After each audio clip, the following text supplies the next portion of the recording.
بسم الله الرحمن الرحیم. ګرانو زده کړیالانو د موږ او تاسې د انلاین درس یا پر کرښه درس نن لومړنی درس ده. له دې نه وړاندې درسونه موږ او تاسې په حضوري ډول ویلي وو. نو د موږ او تاسې مضمون چې د لیکپوهنه ده، استاد مو هم پیژنئ، خو بیا به هم زه درته معرفي کړم. نو زه په خپله نامزد پوهني عبدالبصیر عابد یم چې موږ او تاسې په خیره خپل را روان درسونه پر مخ بیایو. د خط یا لیک ډولونه. له دې نه وړاندې موږ او تاسې د لیک په پیدایښت باندې خبرې کړې وې، همدغه ډول مو د لیک پر تحول باندې خبرې کړې وې. نو نن له خیره سره موږ او تاسې لولو د خط یا لیک ډولونه. نو د لیک تعریف مو هم کړی و، خو دلته مو د یادونې دپاره بیا راوړی ده. لیک هغه هنر او وسیله ده چې د لید وړ نښو په وسیله د ذهن او فکر د ثبتولو لپاره کار ترې اخیستل کیږي. دغه ډول او دې نه مختلف تعریفونه مو په تېرو درسونو کې هم لوستي وو. نو لیک چې دا د ذهن او فکر یا د عواطفو هغه انسان چې په خپل ذهن کې لري او یا هم په بهرنۍ نړۍ کې شتون لري، د هغو د خوندي کولو لپاره کارول کیږي. دا چې لیک کوم ډولونه لري او پخواني ډولونه یې کومو، نو لیک اوس هم ډېر ډولونه لري، خو دلته یو شمېر مونږ لیست کړي دي یا یې نومونه مونږ یاد کړي دي. او له دې نه علاوه نور لیکونه هم شته چې یا له همدې لیکونو نه رازېږېدلي دي او یا هم همدا لیکونه دي. نو هغه لیکونه چې موږ دلته لیکلي لاتیني دي، سیرلیک دي، یوناني دي، ګرجي دي، ارمني، چینایي، جاپاني، عربي، عبري، هندي، تانایي، انګلیسي. چې دغه هر لیک په خپل ځان کې بیا نور لیکونه لري، لکه مثلا انګلیسي لیک چې ده د لاتین لیک یو ډول ده. عربي لیک چې ده بیا دا پښتو، فارسي، اردو او نور لیکونه چې دي له همدې عربي لیک نه راوتي دي. او ځینې لیکونه بیا په خپل ځان کې پاتې سوي دي، یعنې ډېر پرمختګ یې نه ده کړی یا نور لیکونه نه دي ترېنه رازېږېدلي. د همدغه لیکونه چې موږ یې وړاندې نومونه واخیستل په دوهم د بل برخه کې دغه چې د لیک لوري دي. تر دې سرلیک لاندې موږ دا لولو چې لیک له کوم لوري څخه کوم لوري ته لیکل کیږي. له لیک لوري څخه موخه د لیکلو خوا او طرف دی چې لیک له کومې خوا څخه کومې خوا ته لیکل کیږي. نو دلته موږ دغه لوري ګورو چې د نړۍ اوسني لیکونه له کوم لوري ته لیکل کیږي، یا له ښي نه چپ ته، له چپ نه ښي ته، ښي نه کته نه پورته، پورته نه کته. همدا ډول په دورهیي شکل باندې هم ځینې لیکونه په تاریخي ډول لیکل سوي چې په هغې باندې به وروسته خبرې کوو. له ښي څخه کیڼ لوري ته اوس پښتو، عربي، عبري، ترکي، تاتاري، اردو او داسې نور لیکونه، فارسي. دغه لیکونه چې دي دا له ښۍ خوا نه پیلېږي او چپې خوا ته لیکل کیږي. بل چې ده له کیڼ څخه ښي لوري ته دي. دا لیکونو سره ځینو سره تاسې بلد یې، مثلا انګلیسي چې ده تاسې په ښوونځي کې هم لوستې ده او په کورسونو یا د زده کړو په مرکزونو کې به مو هم لوستې وي، چې دغه لیک له چپې خوا نه شروع کیږي او ښي لوري ته یا له کیڼ نه ښي لوري ته لیکل کیږي.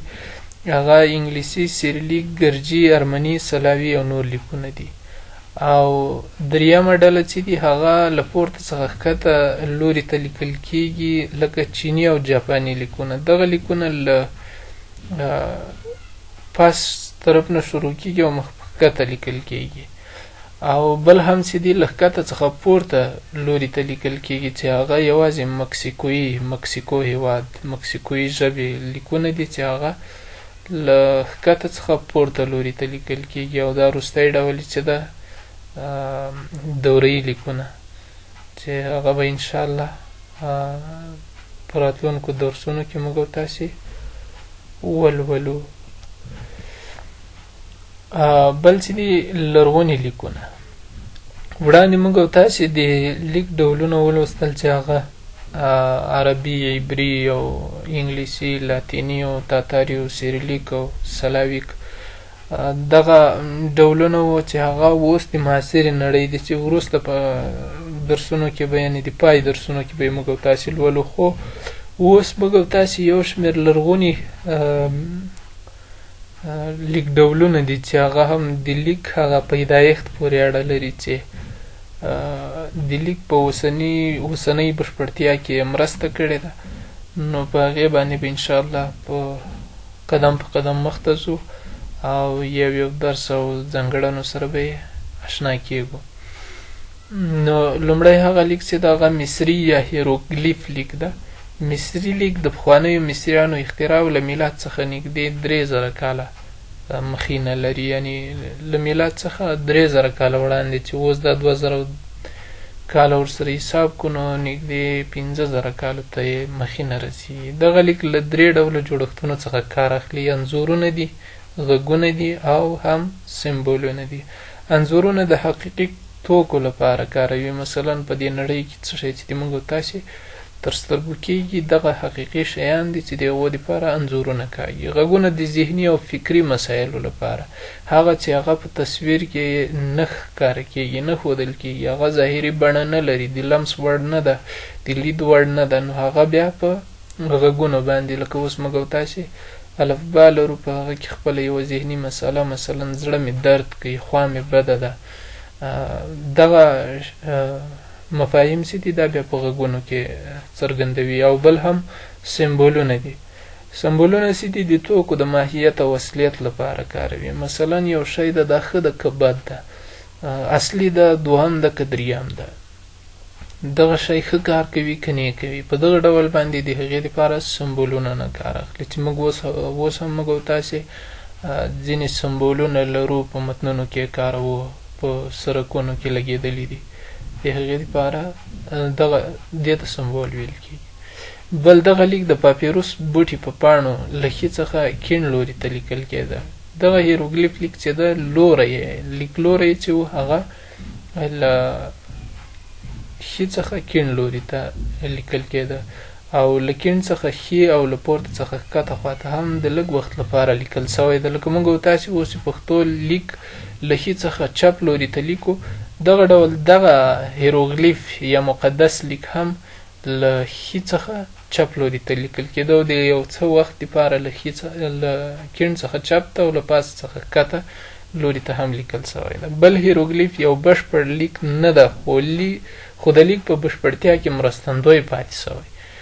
نو دغه لیک چې ده یو بشپړ لیک نه و چې په هغه وخت کې له ده نه د یو بشپړ لیک په توګه باندې کار اخیستل سوی وی یا خپور سوی وی نورو سیمو ته.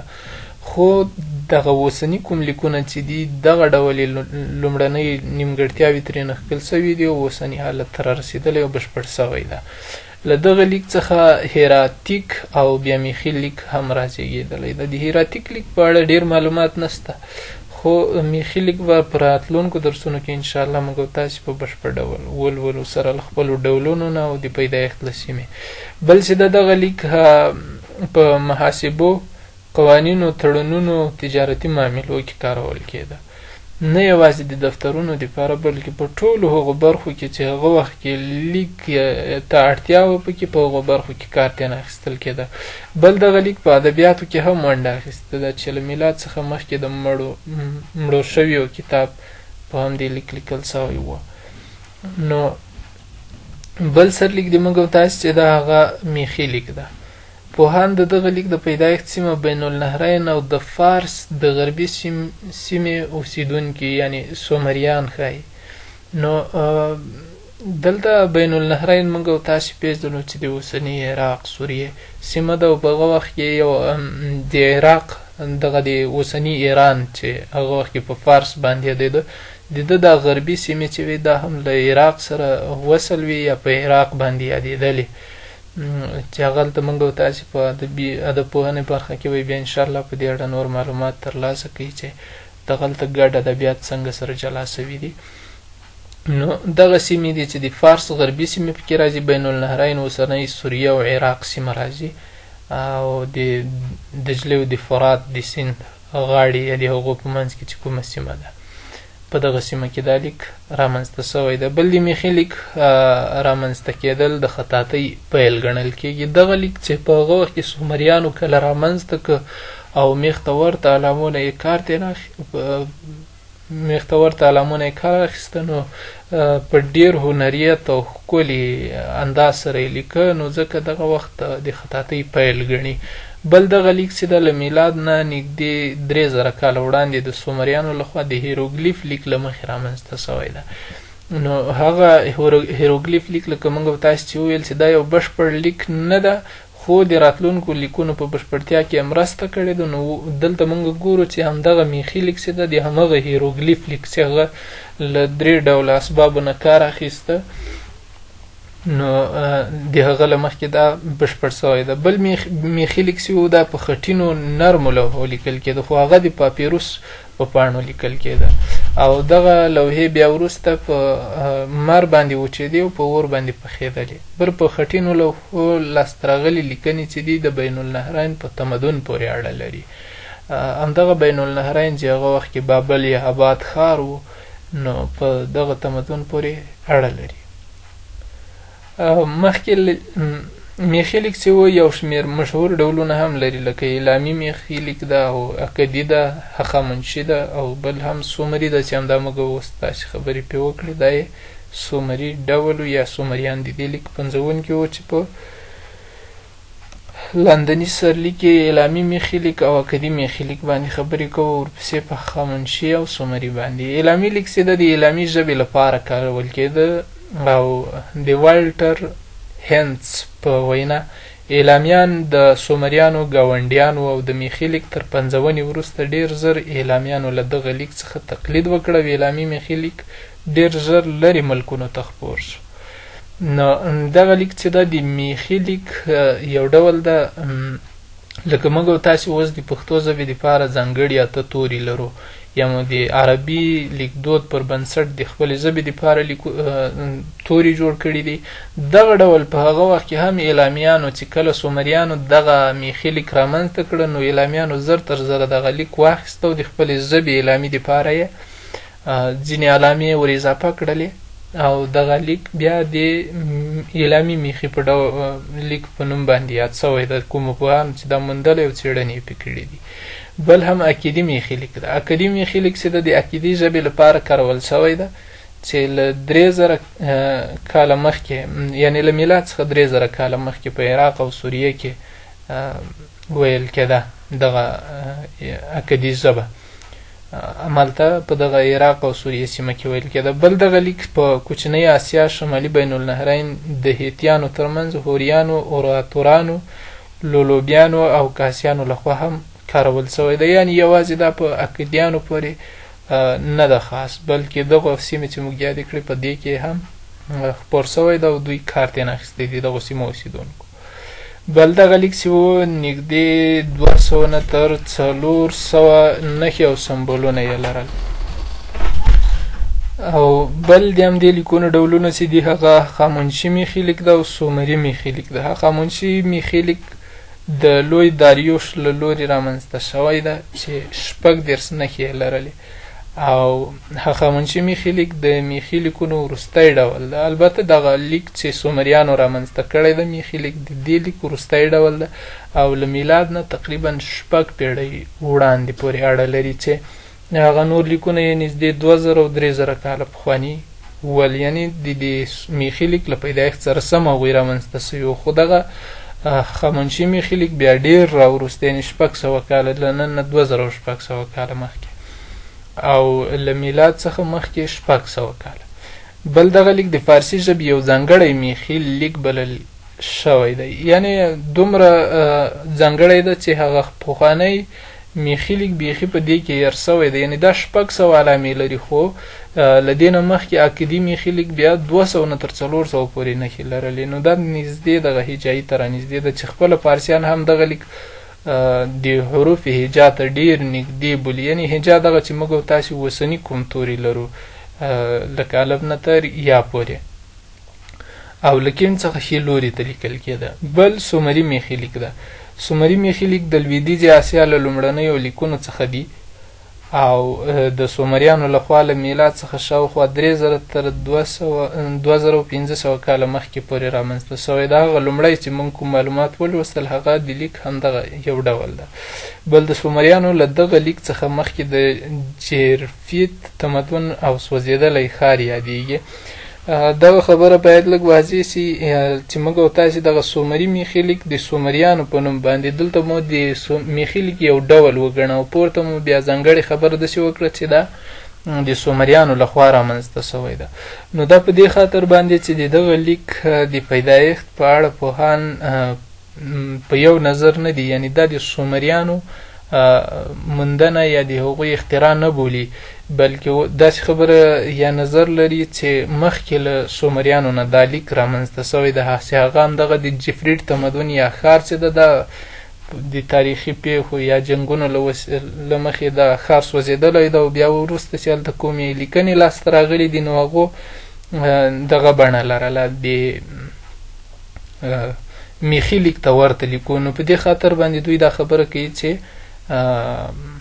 سومریان د دغه میخي لیک پنځونکي نه دي، بلکې دا له دوی نه مخکې موجود و، خو سومریانو هم ترلاسه کړی ده، خو د کومو معلوم اسناد چې دي د هغې پنځونکي سومریان ګڼي.